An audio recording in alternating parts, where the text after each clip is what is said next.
Medinipur medical college হাসপাতালে মৃত প্রসূতি মামনি রুইদাসের গর্বেতা সারসা গ্রামের বাড়িতে পরিবারের সদস্যদের সাথেই দেখা করতে আসলেন রাজ্যের বিরোধী দলনেতা শুভেন্দু অধিকারী।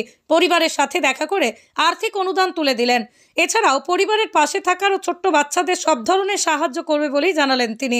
এদিকে রাজ্যের চিকিৎসা ব্যবস্থা নিয়েও তীব্রভাবে কটাক্ষ করলেন শুভেন্দু অধিকারী।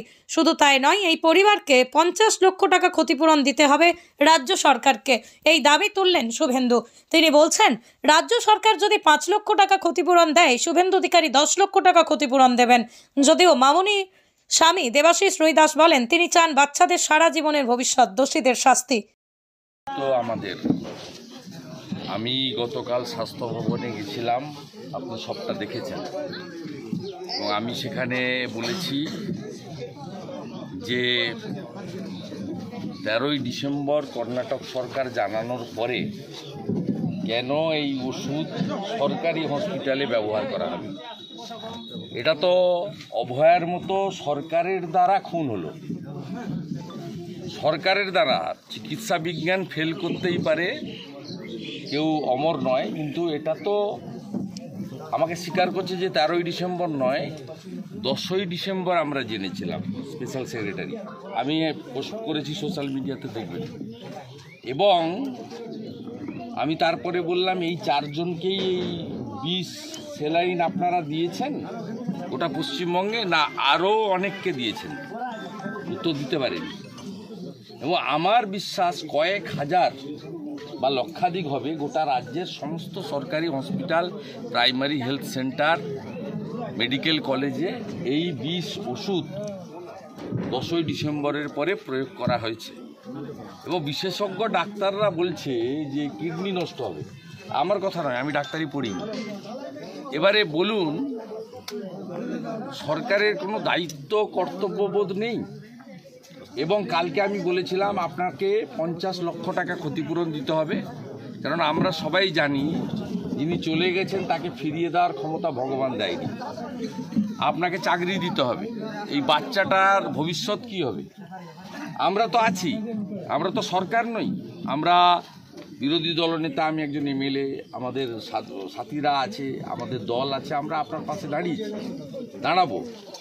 কিন্তু আজকে কলকাতা হাইকোর্টে আমাদের ডাক্তার বিশ্বপতি মুখার্জি এবং কৌস্তব বাগচি অ্যাডভোকেট মামলা করেছিলেন গত সোমবার।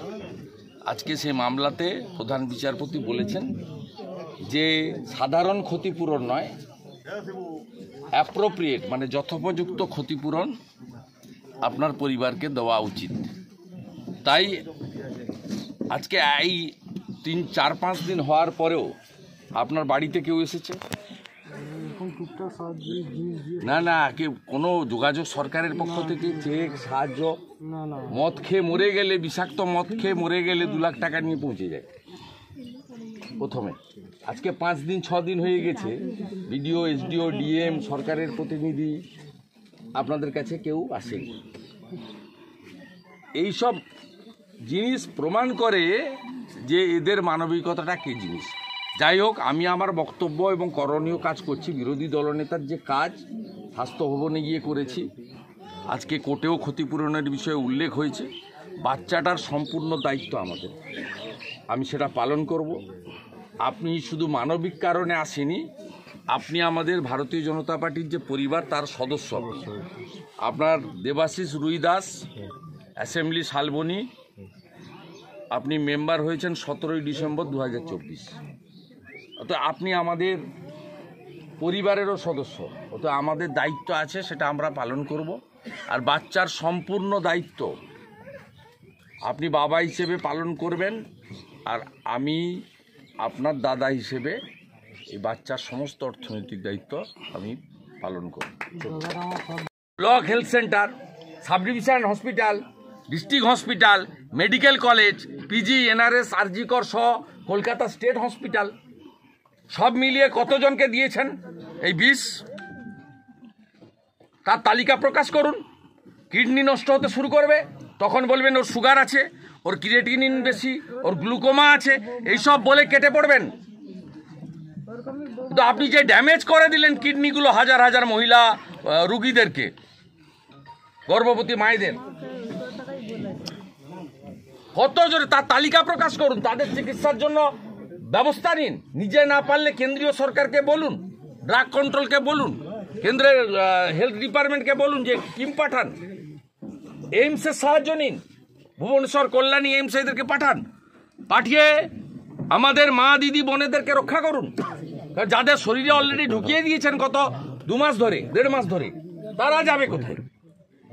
আপনি বলুন এই কথাগুলো যুক্তি নেই, আছে না নেই? স্বাস্থ্যমন্ত্রী হিসেবে বারবার ফেল, বিধানসভায় কোনো আলোচনা হয়নি, আগেও বলেছেন। গতকালকে মনে হয় আপনি প্রথমবার ভাবতে পারেন আজকে 5 দিন পরে এলওপি এলো,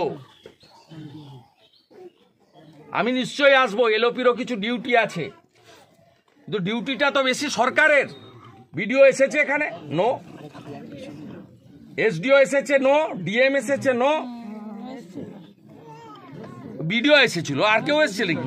কোনো ক্ষতিপূরণ দিয়েছে আপনাকে? চেক দিয়েছে? সেরকম কোনো ক্ষতি এই 6 কেজি চাল দিতে এসেছিল। এই একটু জিনিসপত্র বাচ্চা হ্যাঁ, খাবার ওই যে রিলিফের মালপত্র আছে এগুলো এসে মিড ডে মিলের মাল দিতে এসেছিল। আবার বাচ্চাটা অসুস্থ হতে আরো